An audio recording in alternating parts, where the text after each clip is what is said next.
तिला विनंती केली की दुसरे काय हवे ते कर, पण भगवान बुद्धाची स्तुती मात्र करून माझा अपमान करू नकोस. पण तसं केलंस तर तुला मी तुकडे तुकडे करून टाकेन.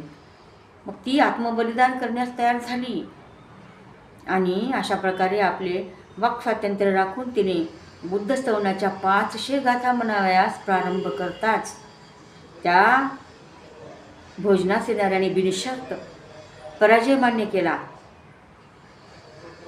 भोजनपात्रे आणि सोनेरी चमचे ठेवण्यात आले आणि अतिथी भोजनात बसले. अतिथींना भोजन वाढताना तिची प्रभावी भावना जागृत झाली आणि मध्येच वेळवण्याकडे तोंड करून ती त्रिरत्न स्तवन करू लागली.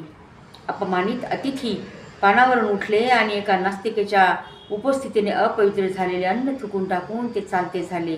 मेजवानीचा बेरंग झाल्यामुळे त्या ब्राह्मणीची धनंजनीची खरडपट्टी काढली.